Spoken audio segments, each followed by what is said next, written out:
ایک جملہ یاد رکھیے گا، نہایت دل سوزی سے عرض کر رہا ہوں. ہو سکتا ہے بہت سے وہ حضرات جنہوں نے نماز پڑھنے پڑھانے کو پیشہ بنا لیا ہے مجھ سے ناراض ہو جائیں. ویسے ہی بہت سے ناراض ہیں، تھوڑے سے اور ہو جائیں گے تو کیا مشکل ہے. تو دین کو کاروبار بنا لیا، نماز پڑھانا پیشہ ہو گیا. وہ یہ بات نہ پسند کریں گے نہ تائید کریں گے، بلکہ میرے خلاف ایک تحریک شروع ہو جائے گی، یا جو شروع ہو چکی ہے اس میں اضافہ ہو جائے گا. ایک جملہ یاد رکھیے، مولانا تشریف فرمائے یہاں پر، اس فقیر کی خواہش یہ ہے کہ امام زمانہ کے منتظرین کی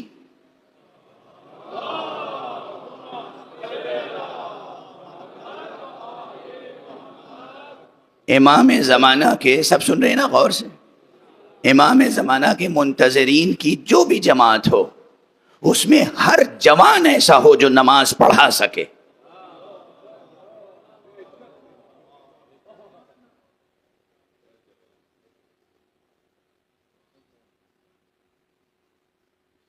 واضح ہے آپ کو کیسا ہونا چاہیے.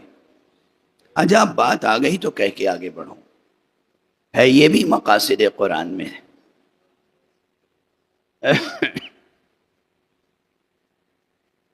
ایک بات کہی جاتی ہے کہ ہمارے عدالت شرط ہے، ٹھیک ہے، علم شرط ہے، عدالت شرط ہے، پیش نماز میں بڑی شرطیں ہونی چاہیے. 10 12 13 14 شرطیں رسالہ عملیہ میں لکھی ہوئی ہیں، تحفۃ العوام میں لکھی ہوئی ہیں. ان تمام شرائط کا خلاصہ اگر سمجھنا چاہیں تو 3 پوائنٹس ہیں، 3 نکات. کیا؟ پہلا نقطہ یہ ہے کہ وہ اس کی قرأت درست ہو، یعنی نماز صحیح پڑھتا ہو. ٹھیک مولانا درست عرض کر رہا ہوں. یہ کیا صرف مولوی پہ واجب ہے یا عوام پہ بھی؟ ہر مکلف پر واجب ہے نا، ہر مکلف پر واجب ہے نا کہ صحیح نماز پڑھے. یا جھوٹ ہے کہ 10 12 20 ایک شہر میں 100 150 مولوی ہوں جن کی قرأت درست ہو، اور باقی عوام کے لیے یہ گویا واجب کفائی ہے کہ مولوی نے قرأت سیکھ لی، اب تمہیں سیکھنے کی ضرورت نہیں ہے. ہے ایسا کوئی مسئلہ؟ ایسا نہیں ہے نا. ہر مکلف پر قرآن مجید پڑھنا اتنی مقدار میں جو نماز میں ضروری ہے سیکھنا واجب ہے، اور اس کی تجوید کو بھی سیکھنا لازم ہے تاکہ صحیح پڑھ سکیں. آپ اللہ اکبر کہیں تو صحیح کہیں، سورہ مبارک ہے حمد پڑھیں تو صحیح پڑھیں. سب پر واجب ہے نا، یا صرف مولوی پہ واجب ہے؟ ایک بات ہو گئی، سمجھ میں آ گئی. میں آج پڑھنے والا نہیں تھا، پتہ نہیں کیا یہاں جبرائیل کھڑے کہہ رہے ہیں یہی بات پڑھو اس وقت.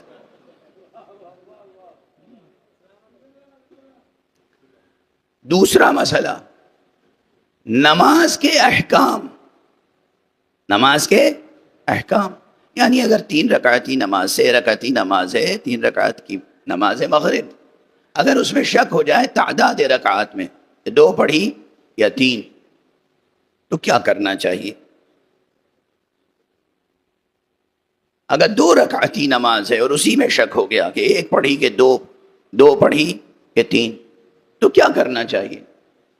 اگر 4 رکعتی نماز ہے جیسے ظہر عصر اور عشاء، اور اس میں شک ہو گیا 2 پڑھی کہ 4، 3 پڑھی کہ 4، 4 پڑھی کہ 5، اس میں کیا کرنا چاہیے؟ ایک قسم یہ ہے شکوک کی، اور ایک یہ ہے کہ بھائی وقت گزر جانے کے بعد اب شبہ ہوا کہ پتہ نہیں سورہ حمد پڑھی میں نے یا نہیں پڑھی، ایسے ہی رکوع میں چلا گیا، سجدہ 1 کیا کہ 2 کیا. شکوک ہوتے ہیں، شبہات ہوتے ہیں. اچھا یہ کل کتنے ہیں احکام؟ ابھی جو میں نے مثال دی تھی اگرچہ دونوں کا کوئی موازنہ نہیں ہے، مثال زیب نہیں دیتی، مگر جب آپ ڈرائیونگ ٹیسٹ دیتے ہیں تو کتنے سینکڑوں مسائل یاد کر لیتے ہیں اور ہمیشہ یاد رکھتے ہیں اور یہ نماز پڑھانے میں کتنے احکام ہیں، کتنے، یہ تھوڑے سے احکام یاد نہیں رکھ سکتے، سیکھ نہیں سکتے؟ فرمانے سیکھ سکتے ہیں نا، اور اگر پھر بھی نہیں سیکھتے تو گناہگار کون ہوگا؟ مولوی کہ آپ؟ اٹھتے بیٹھتے تو آپ مولویوں پہ تنقید کرتے ہیں. آپ جب نہیں سیکھیں گے قرأت و تجوید تو آپ کا گناہ کیا مولوی پہ پڑے گا؟ آپ اگر نہیں سیکھتے، احکام نماز یاد نہیں رکھتے، تو اس کا عذاب مولوی پہ ہوگا. واضح ہے؟ آپ میں سے ہر ایک، ہر مکلف، ہر مکلف، ہر مرد اور ہر عورت جس پر نماز واجب ہے، یہ سیکھنا اس کے لیے واجب ہے. اب تیسری شرط بتا دوں، سب سے زیادہ مشکل وہیں آتی. ارے بھائی عدالت شرط ہے.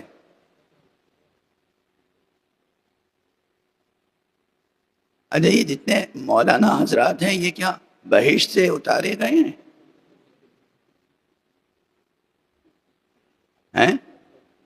آسمان سے اترے ہیں؟ سب معصوم ہیں؟ سب عادل ہیں؟ اور کیا یہ عوام الناس میں سب غیر عادل ہیں؟ توجہ رکھیے کیا عرض کر رہا ہوں. ذہن کی طہارت بھی ضروری ہے.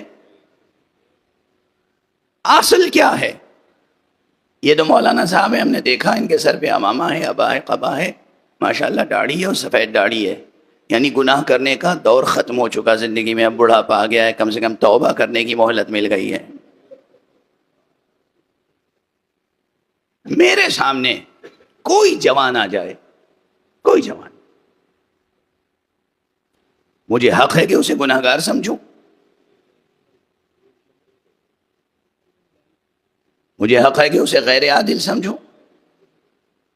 کوئی ایک مومن میرے سامنے آیا، اصل کیا ہے؟ بنیادی مسئلہ کیا ہے؟ اصل یہ ہے کہ جب تک اس کا کوئی گناہ ثابت نہ ہو جائے ہمیں اسے بے گناہ سمجھنا ہے. ہمارے ہاں کیا ہے معاشرے میں نفسیات لوگوں کی؟ نفسیات یہ ہے کہ ہر ایک کے اوپر شک و شبہے کی نگاہ ڈالنی ہے. نہیں بھائی، ہر ایک پر شک اور شبہے کی نگاہ نہیں ڈالنی ہے، ہر ایک کو گناہگار نہیں سمجھنا ہے، ہر ایک کے عمل کو باطل نہیں گرداننا ہے، ہر ایک کو غیر عادل آپ نہیں کہہ سکتے. غور فرما رہے ہیں آپ کے لیے اصل یہ ہے کہ ہر شخص کو عادل سمجھیں جب تک کہ اس کی عدالت کے خلاف ثبوت فراہم نہ ہو جائے.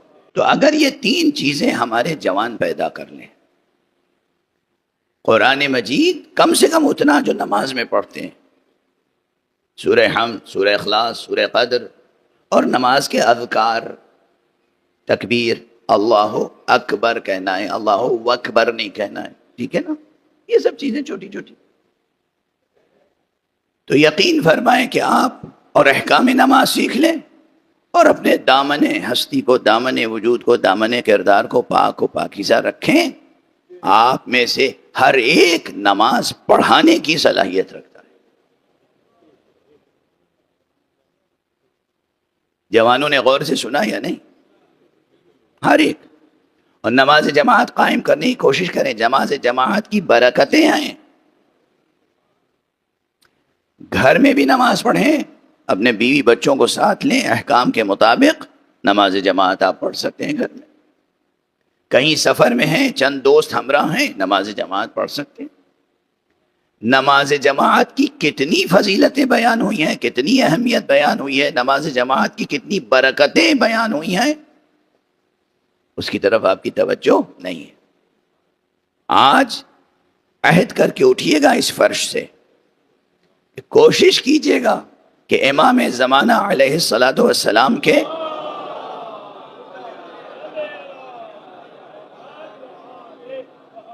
منتظرین کی اس جماعت میں شامل ہوں آپ، جس میں سے ہر جوان، ہر فرد نماز اور جماعت قائم کرنے کی صلاحیت رکھتا ہوں.